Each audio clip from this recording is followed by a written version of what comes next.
Otep à tous, bienvenue sur la chaîne des panafricanistes, par essence, par conviction et par excellence. Celle des citoyens kémites par nécessité et obligation de combat. Nous sommes une chaîne qui n'est guidée que par nos ancêtres et rien que par les ancêtres qui appartiennent à l'égrégore du monde noir. Par conséquent, nous ne croyons en aucun Dieu venu de l'étranger. Toutefois, cette vidéo n'est aucunement destinée à inciter à la haine ou à la violence, car nous menons un combat qui est d'abord et avant tout spirituel, intellectuel et démocratique. Ensuite, il est politique, géopolitique et géostratégique. Contre l'impérialisme, le colonialisme, le néocolonialisme et l'endocolona, qui sont tous qualifiés de crimes contre l'humanité. Nous menons ce combat sur la base du principe fondamental que nous avons hérité de nos ancêtres kémites, qui est celui de la Mahat, c'est-à-dire solidarité, vérité et justice.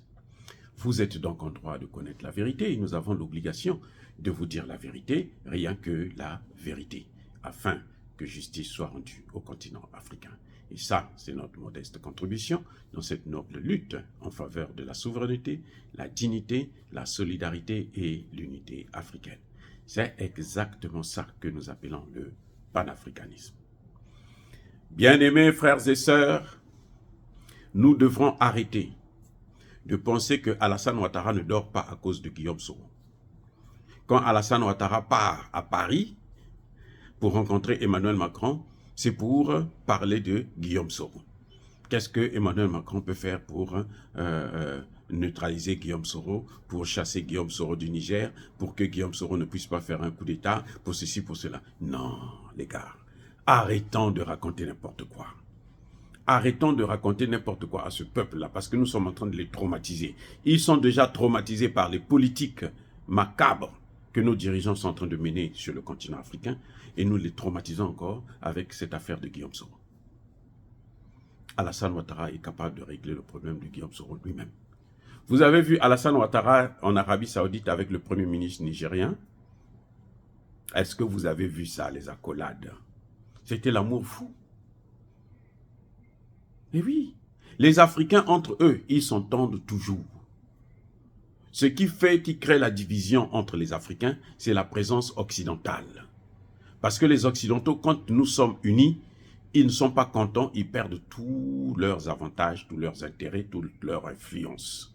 Et ils sont donc contraints de toujours mettre des barricades, d'envoyer des gens pour faire en sorte qu'on soit toujours en conflit. Imaginez que le Congo démocratique et le Rwanda étaient sur la même longueur d'onde. Mais le Rwanda pourrait venir au Congo, travailler, prendre les matières premières légalement. Personne n'allait lui dire un mot. Personne, je dis bien. Mais ça ne plaît pas aux Occidentaux. Parce que si on fait ça, là, à un moment donné, les deux pays vont s'entendre pour dire, mais attendez, mais ce sont ceux-là qui sont en train de nous piller, donc évitons ça, faisons ceci, faisons cela. Donc ils doivent créer une situation telle que le Rwanda, comme Kagame n'est pas parti à l'école, c'est un illettré, un semi-illettré, eh bien, qu'est-ce qu'il fait? Il est obligé de tuer des gens pour les Américains. Arrêtons de penser que Alassane Ouattara ne dort pas à cause de Guillaume Soro. Non. Alassane Ouattara, s'il appelle Tchani là, Tchani va le recevoir aussi et parler avec lui. Vous comprenez? La relation entre Tchani et Alassane Ouattara, là, en une seconde, ils peuvent régler ces problèmes-là. Et en une seconde, là, Alassane Ouattara peut s'entendre avec Tchani. Bon, livre-nous Guillaume Soro. Oui. Donc, ce n'est pas ça son souci. Alassane Ouattara, son problème, c'est que lui travaille pour la France. C'est-à-dire que lui, tout ce qu'il doit faire là, c'est ce qui peut être bien pour la France. Malheureusement, tout ce qu'il a tenté de faire dans le Sahel pour la France, ça n'a pas marché. C'est comme s'il était maudit. Oui, c'est un président maudit. Alassane Ouattara, tout ce qu'il a fait, il a envoyé des mercenaires au Mali, on les a attrapés. Il a investi de l'argent pour un coup d'État au Burkina Faso, ça a échoué. Il a voulu faire la guerre au Niger, ça a échoué. C'est vrai, ça a été reporté, mais en tout cas, pour l'instant, ça a échoué. Donc, Emmanuel Macron ne sait plus quoi faire de lui. Mais il n'arrête pas. Emmanuel Macron va partir du pouvoir là, dans 4 ans. Celui qui viendra là, il va faire la même chose, si c'est Ouattara qui est là. Parce qu'ils transmettent le dossier. Bon, regarde, notre porte d'entrée là, c'est un tel. Donc voilà les relations que tu dois entretenir avec lui. C'est comme ça que Nicolas Sarkozy a hérité du dossier de Laurent Gbagbo. Comment il faut détruire Laurent Gbagbo? Il faut faire la guerre à Laurent Gbagbo. Celui qui a commencé avec ça, c'est pas Sarkozy. C'est, comment vous appelez ça, Jacques Chirac. Sarkozy, le dossier que lui-même il a traité, c'est la Libye. Ça, c'est lui qui a commencé, qui a terminé, et il a laissé la balle maintenant à Hollande. Hollande a transmis à Macron. Voilà la réalité. Mais le dossier ivoirien, là, c'est pas Sarkozy qui a commencé ça, c'est Jacques Chirac. Et Jacques Chirac, après, il a donné à Sarkozy. Et Sarkozy a finalisé. Oui. Donc, eux, chez eux, c'est comme ça. Donc, ne croyez pas que Emmanuel Macron va arrêter. Non. Il va continuer tant qu'il aura des gens qui vont l'aider. Il va continuer à les utiliser pour voir comment il peut déstabiliser. Y compris Guillaume Soro. C'est pour ça d'ailleurs que Guillaume Soro ne dit pas la vérité. Mais Guillaume Soro était en France, non? Ce sont les Français qui lui ont dit non, vas-y, parce que si tu restes ici, on sera obligé de t'arrêter pour ne pas salir notre justice. C'est pour ça que Guillaume Soro est sorti. Vous croyez que Guillaume Soro pouvait fuir la France? Mais attendez. C'est incroyable. Je ne comprends pas ce que les gens pensent. Je vais vous dire pourquoi Alassane Ouattara était dernièrement à Paris. Parce que le 10 décembre, là, il y aura une nouvelle décision de la CEDEAO sur le cas du Niger. Le président Tchani l'a dit là, au Burkina Faso et au Mali. Le 10 décembre, c'est dans 1 semaine et demie. Tout au moins dans 2 semaines. Il y aura cette réunion-là. Ils vont décider s'il faut lever les sanctions ou s'il faut continuer à maintenir les sanctions. Puisque Bazoum n'est pas libre. Bazoum est toujours en prison et Bazoum va rester là-bas en prison. Maintenant, ils vont se dire, qu'est-ce qu'on va faire? On va continuer à sanctionner ce peuple à cause de Bazoum ou pour les intérêts de la France? Non. Il faut faire autre chose. Et c'est ça que Alassane Ouattara est allé régler avec Emmanuel Macron. Emmanuel Macron lui a donné des directives. La position qu'il va prendre quand ils seront là-bas. Même si tous les autres disent, bon, il faut lever les sanctions, lui va dire, moi, je ne veux pas qu'on lève les sanctions, moi, je veux qu'on garde les sanctions. Vous allez voir, c'est comme ça que ça va se passer. Il n'y a rien d'autre. La technique française, là, elle est la même. C'est la même façon qu'ils utilisent les mêmes. Et oui. Le sourire que vous avez vu là, avec le Premier ministre, là, c'est juste parce qu'il sait que, comme l'autre est là-bas, il peut passer par lui pour qu'il puisse chercher à lui faire du mal, ou l'arrêter, le tuer, ou quelque chose, l'empoisonner. C'est leur spécialité. Mais Alassane Ouattara n'est pas parti à Paris pour Guillaume Soro. Non. Même si Guillaume Soro est dans un pays hostile. Non. C'est pas ça. Le Niger a des problèmes avec la France, pas avec Alassane Ouattara. Parce que le Niger sait qu'Alassane Ouattara, c'est un pion. Et lui, on peut le maîtriser facilement. C'est quand même un Africain. C'est-à-dire qu'eux peuvent faire tout ce qu'ils veulent, il y a la possibilité de le maîtriser. Bref, Emmanuel Macron a voulu donner sa position. Ils sont en train d'analyser la position que Alassane Ouattara va prendre le 10 décembre prochain. C'est ça le grand problème. Ils sont en train de regarder avec l'avancée les États du Sahel. Mais le président Tchani l'a dit, nous devons aller maintenant dans le domaine économique. Nous devons quitter la sécurité pour aller dans le domaine économique. Parce que la sécurité, nous la maîtrisons maintenant. Les 3 frontières là sont pratiquement nettoyées. C'est quadrillé. Ils ne peuvent plus venir. Pour venir là, il faut passer par un pays limitrophe. Les terroristes là, pour venir encore au Mali, au Burkina, au Niger, les nouveaux là, il faut passer par un autre pays de la sous-région. Vous voyez maintenant le problème? Ce n'est plus facile. Vous ne pouvez pas faire passer des armes, des tonnes d'armes comme ils le faisaient avant, maintenant que vous n'avez pas un pays du Sahel qui est complice avec vous. Le Tchad, c'est trop loin, parce que le Tchad, pour quitter le Tchad, à rentrer avec ça, vous pouvez rentrer, ils ont une frontière, oui, vous pouvez rentrer, mais pour amener ça dans la zone des 3 frontières, là, c'est dur. Et puis même si vous amenez des armes, ils ne sont pas protégés. Ils sont à l'air libre. On peut les atteindre à n'importe quel moment. À tout moment, on peut les tuer. Donc, il faut trouver une autre stratégie. C'est ça le vrai casse-tête d'Alassane Ouattara et d'Emmanuel Macron, ou plutôt d'Emmanuel Macron, et c'est ce qu'il veut voir avec Alassane Ouattara. Est-ce que Alassane Ouattara a des gens, par exemple, très puissants, qui peuvent faire rentrer les armes de la Côte d'Ivoire vers le Burkina Faso et du Burkina Faso aller les alimenter la zone de 3 frontières? Ce n'est pas évident. Ce n'est pas évident. Donc voilà le casse-tête aujourd'hui de Emmanuel Macron, d'Alassane Ouattara, des Américains. Parce que derrière tout ça là, au fond, le grand patron de toute cette machination, ce sont les Américains. Mais maintenant, quand le général Tchiani dit que nous devons passer de l'insécurité à l'économie, il ne dit pas qu'il faut abandonner la sécurité, non. Il sait que la sécurité, nous la maîtrisons déjà. La prise de Kidal, c'était essentiel, c'est pour ça d'ailleurs que vous avez vu, et le Burkina et le Niger ont soutenu, ont acclamé, ont adressé des messages de félicitations, parce que c'était la clé justement. C'est à Kidal que ça pouvait se passer. Mais Kidal, là, vous ne pouvez plus arriver à Kidal si vous ne passez pas par la Mauritanie ou par l'Algérie. Et ces pays savent que si les terroristes passent par là, ce n'est pas bon pour eux-mêmes.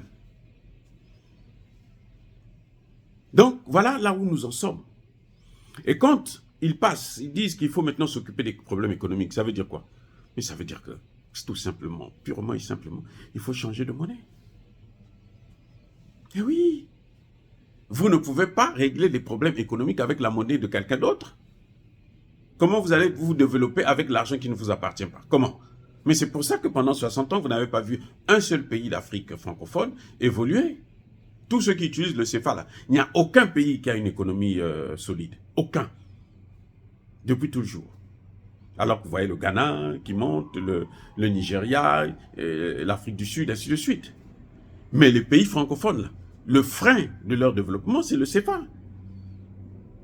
Donc, Tchiani, quand il vient parler de ces choses-là, mais il n'est pas obligé de vous sortir ça comme ça. Ce qu'il a dit là, ça montre qu'il y a le CFA aussi qui est dedans. Et ça, c'est une préoccupation pour Emmanuel Macron.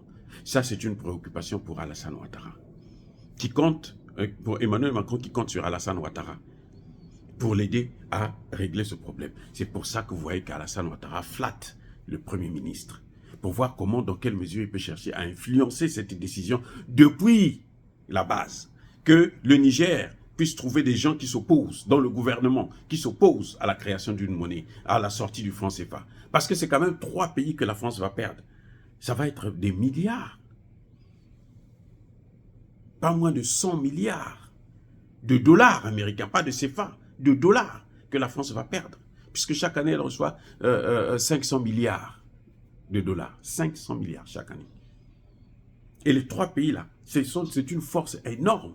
Et quand je parle de 500 milliards, ça c'est en espèces, pas en matières premières. Les matières premières dans la région, mais la France va perdre plus de 1000 milliards chaque année. Donc, ça c'est une préoccupation. C'est pas Soro. Soro, s'il veut l'avoir, ils vont l'avoir tout de suite. Au Niger, là, Alassane Ouattara peut payer là. Si Alassane Ouattara veut faire un coup d'État comme il a fait avec Traoré, vous croyez que les Nigériens vont sortir pour protéger Soro? Mais attendez, mais dites-moi, un coup d'État comme ça, Traoré a survécu comment? La population est venue entourer son palais. Si vous voulez le tuer, vous nous tuez d'abord. Qui va oser tuer au vu et au su de tout le monde, comme ça, Mondo Vision, tuer toute cette population-là, juste parce que vous avez besoin d'atteindre? Non. Et c'est pas la population, Traoré qui les a invités, hein, non. Ce sont eux-mêmes qui se sont spontanément décidés de le protéger. Parce qu'ils comptent sur lui. Parce qu'il a encore une mission à accomplir. Par contre, Soro aujourd'hui au Niger, là, si Alassane Ouattara veut le tuer, il n'a pas besoin, il n'aura aucune protection. Les services de police, oui, mais les services de police, on peut les déjouer puisqu'on peut corrompre un policier ou deux. À l'intérieur, on leur donne des milliards, ils vont le tuer. Voilà le problème. Donc, arrêtez de penser que, non, ces gens-là, ils sont dans des choses plus sérieuses. Soro, ce qu'il veut, c'est le pouvoir. Soro veut défier Alassane Ouattara. Soro sait que Alassane Ouattara, c'est probablement son dernier mandat. Et que c'est sa dernière chance qu'il est en train de jouer. Parce que s'il y a une vraie démocratie qui s'installe, s'il y a un bon leader qui s'installe, Soro rentrera en Côte d'Ivoire, mais on lui demandera des comptes. pour les morts, là. On l'enverra peut-être à la Cour pénale internationale. Soro le sait. Voilà la vraie préoccupation de Soro. Aujourd'hui, c'est comment éviter la Cour pénale internationale. C'est faire en sorte que la situation ne tombe pas dans les mains de quelqu'un de sérieux qui va demander à des comptes à Alassane Ouattara et à Guillaume Soro, ceux qui ont fait les comptes. Il veut s'échapper à la justice. Mais ce n'est pas évident. Voilà la réalité, à mon avis. Quand Emmanuel Macron appelle Alassane Ouattara, quand Emmanuel Macron le convoque, ce n'est pas pour Guillaume Soro. Non, arrêtez de mentir. Ce n'est pas pour Guillaume Soro. On s'en fout de Guillaume Soro. Il a déjà perdu, il est déjà hors état de nuire. Et Alassane, quand il se rencontre à Paris, dernièrement, là, le problème, c'est d'abord les sanctions qu'il faut maintenir, selon Emmanuel Macron. Ça, c'est un. Deux, il faut que ces pays-là ne puissent pas sortir de la zone CEPAL. Il faut tout faire pour arrêter ce départ-là, parce que ça va causer de gros problèmes pour la France. Voilà les grandes questions qu'ils ont à envisager. Comment la France peut faire pour sauver les terroristes, pour voir comment ils peuvent revenir encore dans la zone des 3 frontières. C'est tout. Parce que sans la zone des 3 frontières, là, les 3 pays sont libérés. Oui, pour atteindre les 3 pays là encore, pour les nuire, les déstabiliser, il faut avoir la zone des 3 frontières. Mais la base militaire française n'est plus là-bas. Kidal est libéré. Ils sont foutus. Et comment il faut faire pour trouver une autre base? Laquelle? Quel pays peut accueillir? Le Togo? Non, c'est pas possible. Le Bénin maintenant se concentre sur le pétrole du Niger qui va passer sur lui pour leur apporter de l'argent. Donc ce n'est pas évident. Le Sénégal, mais Macky Sall est à des pieds, hein, il est entre les deux. Il a des fesses assis sur 2 chaises. L'OTAN et puis les BRICS. Vous allez faire quoi? Donc c'est fini. La seule personne qui reste là, c'est Alassane Ouattara. Et Alassane Ouattara est essoufflé. Déjà, il va vers son dernier mandat. Vous allez faire quoi? Oh, bien aimé frère, dire cela, c'est inciter à la haine, à la violence. Non, non, non. Il y a ma colère, il y a ma lèvre. Encore une fois de plus, soyez bénis. Je persiste et je signe. Soyez abondamment bénis par le Dieu des Kémites et par nos ancêtres angélisés. Mais que tous ceux qui persécutent le continent africain le pillent et le déstabilisent, qu'ils soient noirs, blancs, chinois, arabes, indiens, juifs, ou qui qu'ils soient punis, maudits, foudroyés, neutralisés, écrasés, effacés par ce Dieu des Kémites et par nos ancêtres angélisés. Vive l'Afrique éternelle, j'ai dit et j'assume.